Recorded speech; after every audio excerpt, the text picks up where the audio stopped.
Assalamualaikum warahmatullahi wabarakatuh. Perkenalkan, nama saya Ridwan Zaki Sundaji dari kelas TPB dengan NIM 200-138.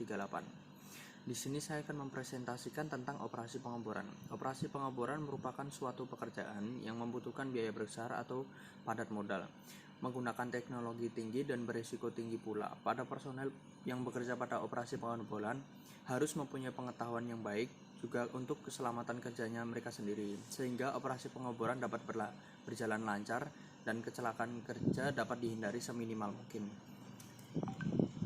Untuk pengertian operasi pengeboran itu sendiri adalah usaha secara teknis yang membuat lubang dengan aman sampai menembus lapisan formasi yang kaya akan minyak dan juga gas. Untuk perkembangan metode pengeboran, makin banyaknya permasalahan dalam operasi pengeboran menuntut perkembangan teknologi yang lebih canggih. Pada perkembangannya, beberapa metode pengeboran telah digunakan. Beberapa metode pengeboran selama ini yang dilakukan antara lain ada dua. Yang pertama, cable tool drilling atau buru tumbuk. Yang kedua, ada rotary drilling atau bor berputar. Untuk gambarnya seperti ini. Untuk step-step yang dilakukan sebelum operasi pengeboran ini, yang pertama, persiapkan lokasi. Untuk persiapan lokasi ini sendiri, untuk melakukannya bisa di darat dan juga laut. Lokasi pengeboran biasanya dibuat rata untuk mempermudah pekerjaan dalam menempatkan peralatan-peralatan di lokasi.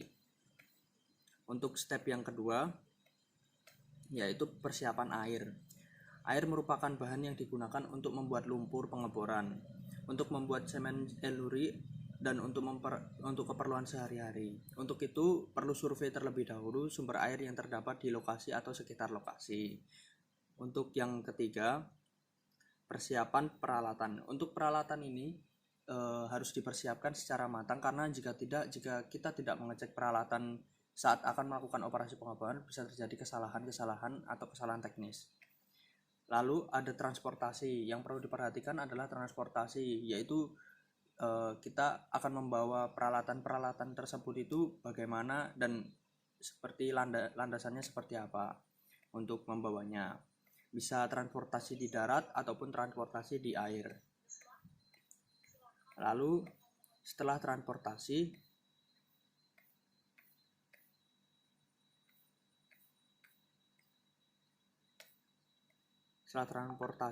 menggunakan rig. Rig ini memasang rig. Jadi kita harus memasang rig di tempat pengeboran atau rig up. Lalu untuk step-stepnya, yang pertama adalah eksplorasi. Yang step kedua adalah appraisal atau delineation. Biasanya tahapan ini merupakan pemboran beberapa sumur untuk mendapatkan lebih banyak data untuk mendapatkan batas kontak reservoir baik secara vertikal maupun secara lateral. Lalu ada development. Development ini setelah mendapatkan data-data reservoir, kemudian dibuat perencanaan atau skenario perkembangan lapangan dan dihitung keekonomiannya. Jika proyek tersebut ekonomis, maka selanjutnya yaitu perusahaan diwajibkan mengajukan rencana perkembangan lapangan atau POD ke lembaga yang berwenang untuk mengatur segala kegiatan migas di suatu negara seperti SKK migas untuk mendapatkan lisensi. Lalu ada maintenance. Maintenance itu setelah rencana pengembangan disetujui oleh pihak berwenang SKK migas, maka perusahaan tersebut wajib untuk menjalankan rencana tersebut. Lalu ada abandonment.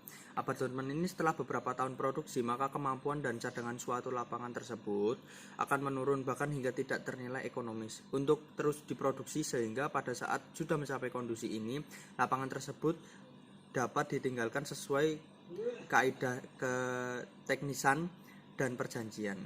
Sekian dari saya. Wassalamualaikum warahmatullahi wabarakatuh.